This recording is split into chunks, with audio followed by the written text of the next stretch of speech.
Hello નમસ્કાર વિદ્યાર્થી મિત્રો, વેદ ડિજિટલ એજ્યુકેશનમાં આપનું હાર્દિક સ્વાગત છે। આજે આપણે ધોરણ 8 વિષય ગુજરાતીનું અંતિમ કાવ્ય વાવી ઉજાગરો જેની સરસ મજાની સમજૂતીનું આપણે જોવાના છે। તો ખાસ વિદ્યાર્થી મિત્રો, ચેનલમાં નવા હોય તો ચેનલ સબસ્ક્રાઇબ કરો, બાજુમાં બેલ આઇકનને પ્રેસ કરો જેથી તમને અવનવા વિડીયોની માહિતી નોટિફિકેશન મળી શકે। વિડીયો લાઈક કરો, તમારા મિત્રો દોસ્તોને શેર કરો। તો 20મું કાવ્ય છે વાવી ઉજાગરો, મંગળ રાવળ જેમનું ઉપનામ છે સ્નેહાતુર। તો જોઈએ પેલા ઘણા બધા વિદ્યાર્થી મિત્રોની કમેન્ટ આવે છે કે સર પરીક્ષા માટે પેપર તેમજ ધોરણ 9 માટેનું કંઈ આયોજન કરું? તો મિત્રો બધી વસ્તુ તમને મળી જશે। ક્યાંથી મળશે? આપણી વેદ ડિજિટલ એજ્યુકેશન નામની એપ્લિકેશનમાં, જેમાં 3 થી 12 ધોરણના દરેક વિષયના વિડીયો લેક્ચર, સ્વાધ્યાય અભ્યાસની સમજૂતીના વિડીયો, હજી તમારે કંઈ રિવિઝન બાકી હોય તો કરી શકો, અસાઇનમેન્ટ, જુદા જુદા જિલ્લાના પેપરો, સ્વાધ્યાયન પોથી, પ્રોજેક્ટ પ્રવૃત્તિ બુક, આ બધું ગૂગલ પ્લે સ્ટોર કે જ્યાંથી આપણે ગેમ ડાઉનલોડ કરીએ છીએ ત્યાં જઈને વેદ ડિજિટલ એજ્યુકેશન નામની એપ્લિકેશન ડાઉનલોડ કરો। ઓપન કરશો એટલે પેજ ખુલે, એમાં તમારા પોતાના મોબાઈલ નંબર નાખો, સેન્ડ ઓટીપી કરો, આ પેજ ખુલે, એમાં પેડ કોર્સમાં તમામ ધોરણ પ્રમાણે પેડ પ્લાન, પીડીએફ, એક્ઝામ પેપરમાં પેપરો, 3 થી 12માં 3 થી 12ના વિડીયો, તમારું ધોરણ પસંદ કરી વિડીયો જોઈ શકો, વેકેશનમાં 9માના જોઈ શકો, ગણિત વિજ્ઞાનના પ્લાન પણ મેળવી શકો, વિષય પ્રમાણે પાઠવેલ વિડીયો નિહાળી શકશો। ચાલો જોઈએ આપણે કવિ પરિચય લઈએ। મંગળ રાવળ સ્નેહાતુરનો જન્મ મહેસાણા જિલ્લાના અંબાલા ગામે થયો છે। એમની માતાનું નામ ખેમીબેન છે, પિતાનું નામ સોમાભાઈ છે। વર્ષો સુધી માધ્યમિક શાળાના એક શિક્ષક તરીકે પોતે સેવા આપીને અત્યારે નિવૃત્ત છે, એટલે કે નિવૃત્ત જીવન ગાળે છે।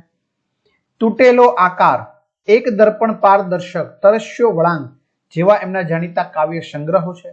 તેમણે નવલકથા, લઘુ નવલકથા, નવલિકા ક્ષેત્રે પણ પોતાનું નોંધપાત્ર પ્રદાન આપ્યું છે, યોગદાન આપ્યું છે।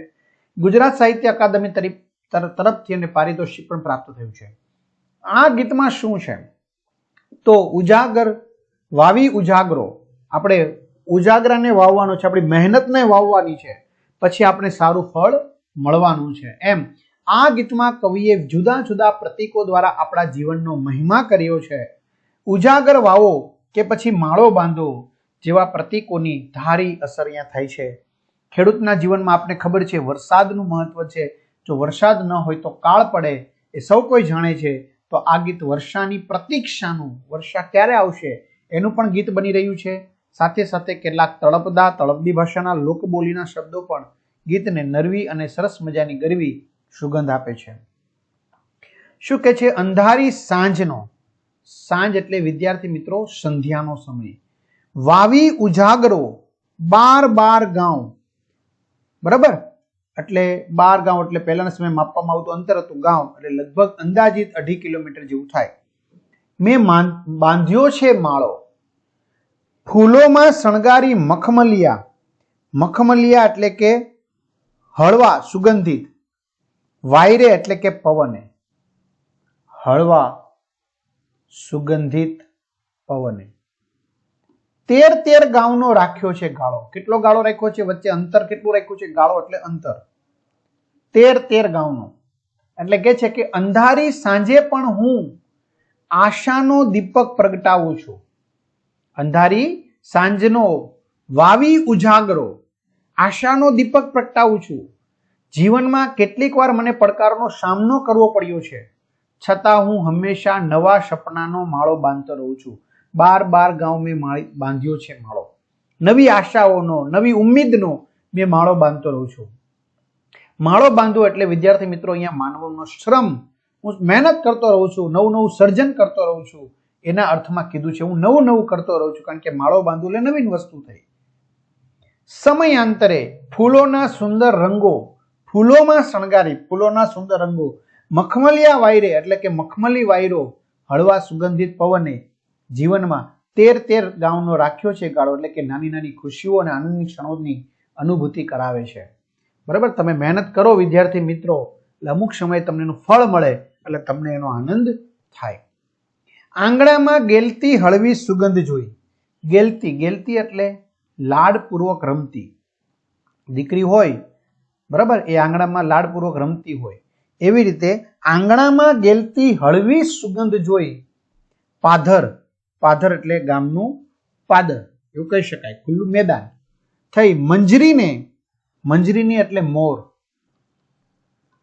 બરાબર, જેને આપણે કહેવાય ને કુપળ, તે મહોર્યું એટલે ખીલ્યું, મંજરીને મહોર્યું એટલે કે મોર કુપર છે ઈ ખીલ્યું.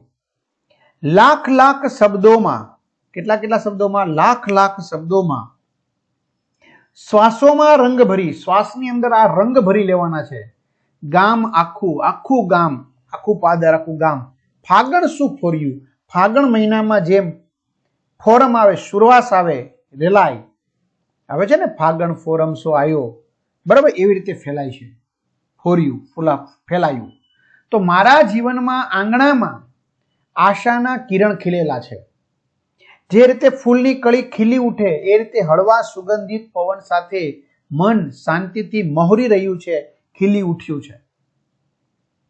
લાખ શબ્દોમાં મારી ભાવનાઓ રંજિત થઈને એવી રીતે પ્રગટે છે કે ગામ આખું આનંદ અને સક્રિયતાથી ભરાઈ જાય છે. જીવતરના ઝાડવાને ફૂટ્યા છે પાંદ, પાંદ એટલે પાંદડા, પર્ણ.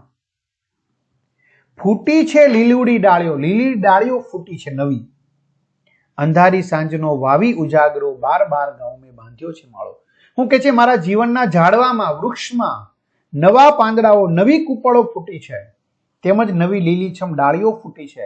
એટલે કે જાણે મારું જીવન છે નવ પલ્લવિત થયું છે, આખું નવું જીવન મળ્યું છે. વિદ્યાર્થી મિત્રો, આપને ખબર છે કે વસંત ઋતુ, બરાબર, વસંત ઋતુમાં સામાન્ય રીતે શું થતું હોય છે?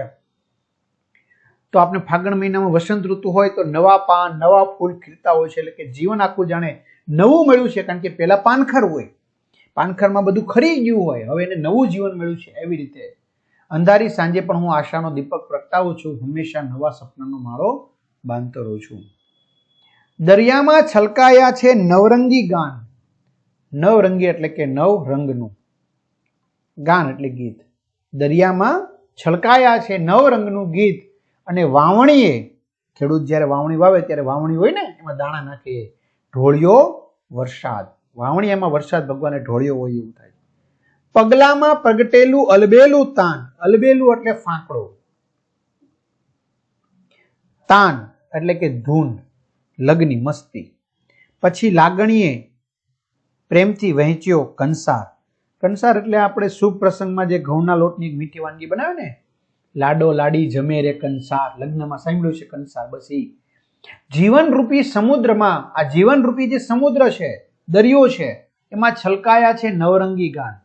તો જીવનરૂપી સમુદ્રમાં અનેક રંગી સંગીત વહે છે, ચડતી પડતી, ઘડીક સ્વર ઊંચો થાય, ઘડીક સ્વર નીચો થાય, એની જેમ ચડતી પડતી હોય છે, ભરતી હોટ એની જેમ.